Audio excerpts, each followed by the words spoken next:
listening to Reality Wrap. I'm your host, Melanie. Thanks for listening and enjoy the show. Hey guys, hope you guys are all doing great out there today. Today I'm going to be recapping last night's episode of The Real Housewives of Beverly Hills, Season 14, Episode 11. We are still in Augusta, y'all, and I am glad that this is the last episode there because it hasn't been that exciting. Sorry, Augusta. This episode starts with Kyle coming in from a run and she got lost because Sutton told her to go the wrong way. Reba's in the kitchen, and when Kyle comes back, Reba tells her that she should have run earlier, which I can attest to. When I lived in Virginia, you had to run really early there in the morning in the summertime because it gets hot and humid very quickly in the morning, and let me tell you, running in humidity is no fun. Reba is telling Kyle about how she used to be really close with her father when she was younger, and that she was her father's favorite, and that her father taught her how to be a strong woman. I can't remember how we got to this point, but at one point Reba tells Kyle that she is a Cancer, but she is not a typical Cancer because she is not nurturing. I have to admit that I was pretty surprised to find out that Reba follows astrology because she doesn't strike me as a person who would follow astrology, but here we are. Avi comes in and he lets them know that they are switching breakfast to a proper brunch now and asks Reba if she wants to go get dressed, and she's like, I am dressed. And he's like, oh, I thought you would just want to fluff up a little bit. And while I'm not a fan of Reba, I thought it was a bit presumptuous of Avi to ask her that. I mean, they're just having brunch at the house. She is an elderly woman, and she was already dressed, and I'm sure she was comfortable. So I don't know why he asked her that. I kind of thought it was rude. And not to mention, he knows that she is difficult. So why would he even open that can of worms, right? Sutton and Kyle are upstairs getting ready for the brunch, and Kyle tells her that she was speaking with Reba that morning and that Reba admitted that she was not a nurturer. And Sutton was like, oh, she said that? I guess she was surprised that her mom would admit to that because she is so lacking in the self-awareness department. Kyle asks Sutton how long her dad was not well before he had ended his life, and Sutton tells us that it started in her late 20s and that he died when she was 32. I guess he was taking pills for depression that weren't working, and he wasn't going through any therapy or anything like that. So he started self-medicating with alcohol, and towards the end, before he took his life, I guess he was really out of it. I guess they did check him into a hospital a couple of times against his will, but in the end, it didn't help. Avi, Reba, and Garcelle are downstairs in the kitchen, and Reba is working Avi's last nerve. He's trying to make her a drink. She's like, no, not that glass. No, not that ice. Garcelle tells us in her talking head that she sees the similarities between Sutton and Reba's particularness, I guess to say it nicely, and we see like all these flashbacks of Sutton telling Avi, no, not this hanger, I want it on this hanger. No, I don't want this, I want this. Again, the apple does not fall far from the tree. We find out that Reba is still working as a therapist. That was very surprising to learn that she was a therapist. You would think that she would understand Sutton's feelings more and be a little more sympathetic to her. Honestly, I would love to be a fly on the wall during one of her patient sessions just to see how she treats her patients. Is she tough and straightforward with them like she is with her daughter? Garcelle and Reba decide to go out to the porch, and while they're walking out, Reba asks Garcelle if she wanted some ice for her drink, and Garcelle says, no, being tropical, I don't really use a lot of ice. And Reba replies, well, you're not English, that's for sure.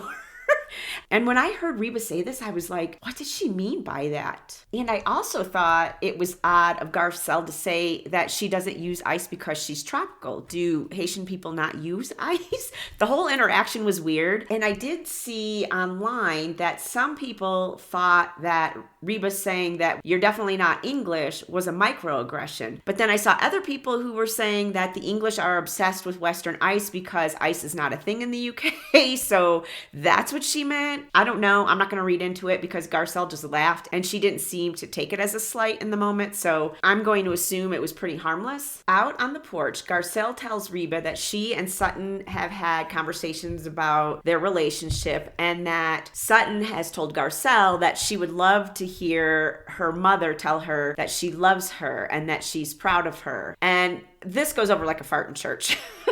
And Reba's like, well, that's none of your business. You don't have a clue. And Garcelle's like, you're right. I don't have a clue. I wasn't around Sutton when she was growing up. I was just coming from the angle of being a caring friend. And Reba's like, oh, so you're just giving me a message. And Garcelle's like, maybe I am just giving you a message. As a therapist, you would think that Reba would understand the angle that Garcelle was coming from and that she's close with Sutton, so she knows Sutton's feelings pretty well. But at the same time, I'm like, Sutton, you're a 53-year-old woman. You shouldn't be sending in your best friend to ask your mother to tell you that she's proud of you. Garcelle tells us in her talking head that she thinks there might be some jealousy from Reba over how close Sutton and her father were. Could be, but I would think that she maybe feels more guilty than jealous. Sutton does say later on in this episode that after her father died, her relationship with her mother was never the same. They all go in and they sit down, and Sutton is telling her mom that she's going to show Garcelle and Kyle the house that she grew up in, and Reba's like, I'm not going. Or somebody asks her, are you going? And she's like, no, I'm not going.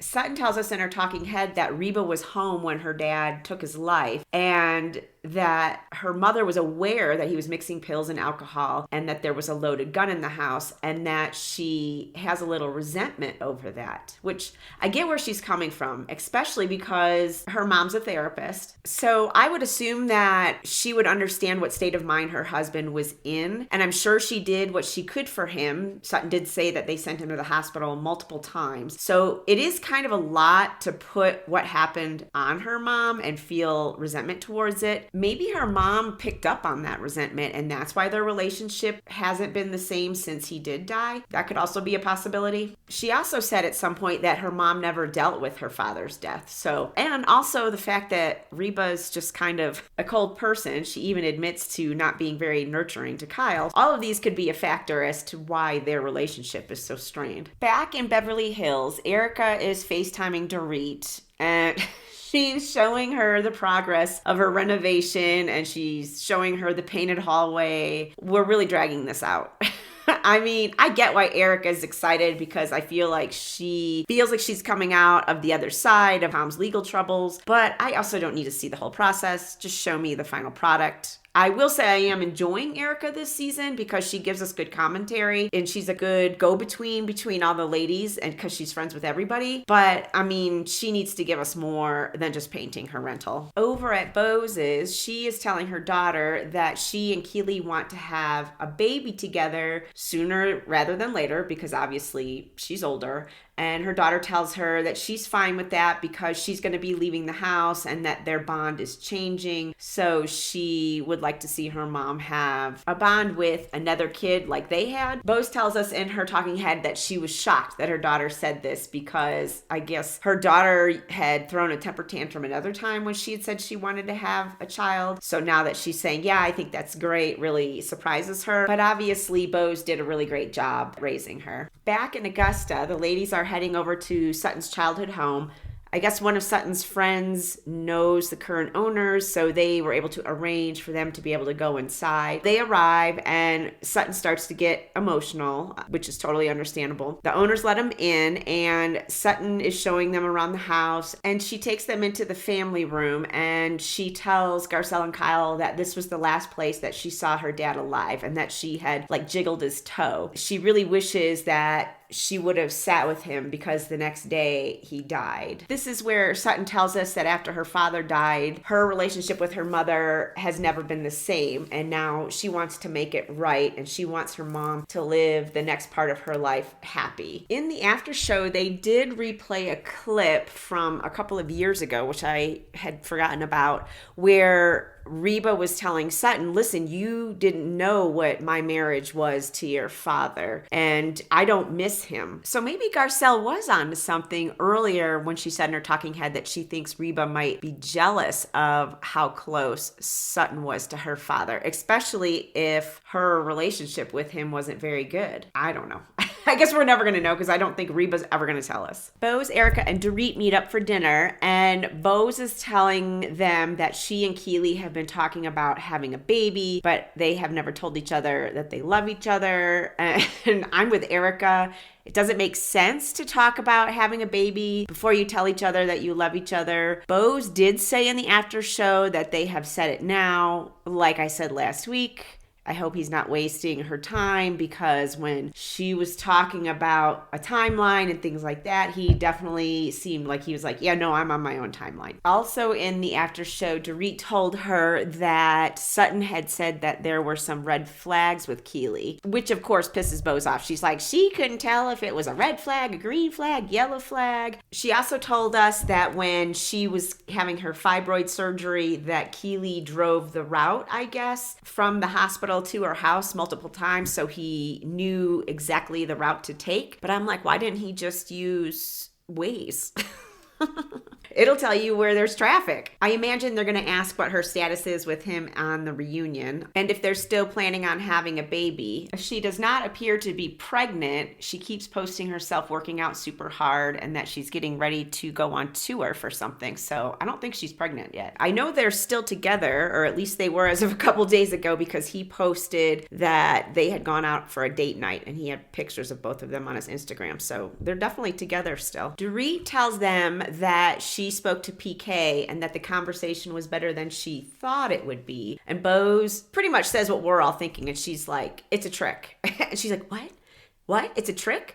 And Dorit's like, no, it's not that, because the way he was acting before was not PK. That was PK raging. And Boze is like, he is just trying to calm you down so you don't act, and he has the upper hand. And I honestly cannot believe that Dorit doesn't see it. Last week, she even said she feels like the stupid wife who just figured out who her husband is, and now she's back to saying that PK was just lashing out. Boze tells her, it's a game. You need to wake up. And I was like, ding, listen to Boze and listen to Erika. Back in Augusta, Sutton is making crab cakes, and Kyle is on FaceTime with Kathy, and she's telling Kathy that Portia and Mo are leaving for Europe today or that day, and that Mo is going to drop her off at some chaperone tour, and then he's going to go to Switzerland for a meditation retreat, and then he's meeting up with PK. And I thought this was a daddy-daughter vacation, but I guess it's more of a Mo gets to do what he wants vacation. I wonder if he was meeting up with some young chippy when he was going to Switzerland. Obviously, he went on after Switzerland and met up with PK, but I wonder if while he was in Switzerland, if maybe he went with one of his little younger girlfriends. Down in the kitchen, Sutton is making her crab cakes, and she has realized that her mom has not gotten the correct ingredients that were on her list. So she sends Avi to go get what she needs. Kyle and Garcelle are hiding upstairs, and Kyle thinks that Sutton is stressed out because of this conversation that she wants to have with her mother about her not being supportive, so it's stressing her out. Reba comes over, and Sutton is showing her some of the pieces from her new environmentally friendly clothing collection. I guess she takes clothing items that would normally go into the landfill and she recreates them. And she's explaining to her mom that the pieces have to go to London and then back to Houston so it can get shipped out. And Reba says, it reminds me of ground beef because ground beef is labeled that it's made in the US, but it's not. It's made in Cuba. The way she said Cuba. I'm sure it's probably correct. Maybe it's not. I have no idea. I say Cuba. Anyways, I had to Google this because I had never heard that before. And according to Google AI, US beef is not made in Cuba, but it is shipped there. I have no idea if this is actually correct because I know the Google AI can be a little wonky, but that's what it told me. At this point, Kyle and Garcelle are standing in the stairwell and they're listening to Sutton and Reba talk. And Sutton is telling her mom that she was speaking to some guy and she says his name. No idea who he is, but they flash back and it shows she is talking to this guy. And that she was telling him that she doesn't know if her mom actually understands what she does or if her mom is actually proud of her. And Reba's like, why would you think I wouldn't be proud of you? And Sutton tells her, because you never tell me. And Reba's like, I don't need to. And Sutton's like, yeah, except for I need you to say it to me. And Reba does tell her that she's proud of her, but she feels like it's trite, or that saying you're proud of somebody or telling people that you love them is overused. And I was like, wow, what an interesting way to think. Where else have we heard this before, that somebody's parents never told them that they loved them when they were growing up? Anybody remember? I'll pause. Real Housewives of New Jersey. Teresa has told us a couple times now that while she was growing up, her parents never said I love you to her or Joe, that just didn't happen in their family. And that's why she makes a point of always telling her daughters that she loves them all the time. Reba explains to Sutton how she was raised in the post-World War II era, and that in those days, you didn't worry about things like that, you know, if somebody didn't tell you what you wanted to hear, you just kept on going. And that they used to put babies in cribs and let them cry it out. And Sutton's like, I don't want to have to force you to say something that you feel is trite, but I wanted you to know my feelings. And Reba actually says, thank you for saying that. See? Progress. She's growing. Sutton tells her mom that her fashion show is in a couple of weeks, but she knows that her mom doesn't like to travel, but she would love for her to be there. And Reba's like, I'll come as long as I don't have to sleep in that room with the big fish, which is hilarious because on The Real Housewives of New York, we got the same thing, how nobody wanted to sleep in one of Dorinda's rooms. It had this giant shark on the wall. Anyways, Reba tells Sutton that she will come and that they can do better, and then they hug it out. So the conversation went really well, actually. I feel like going forward that there'll be progress in the relationship. And I am sure they will cover this on the reunion. I'm sure someone will ask if their relationship has gotten better. Sutton goes to get everybody for dinner, and as she walks around the corner, Kyle, Garcelle, and Avi scatter like cockroaches because they were all standing around the corner listening to this conversation. And Garcelle pulls her into the room and she's like, are you okay? And she's like, yeah, it went really well. And she's going to come to the fashion show. And so they sit down for dinner, and Reba actually compliments the salad. So there you go, Sutton. She's giving you a little. She gave you a compliment. And I have to say, after seeing Sutton's crab cakes, I really need to try to make my own at home because they looked so good. I've had them before at restaurants, but I've never tried to make them at home. And it looks like she just fried them in a regular pan. Like she didn't deep fry them or anything. So I am definitely going to try to make those for me and Mr. Sean. Next week, Dorit is having a 4th of July party, and it looks like there will be some fireworks between Sutton and Dorit. Did you see what I did there? 4th of July fireworks. Anyways, I hope you guys all have a really great weekend, and I will talk to you next week. Bye.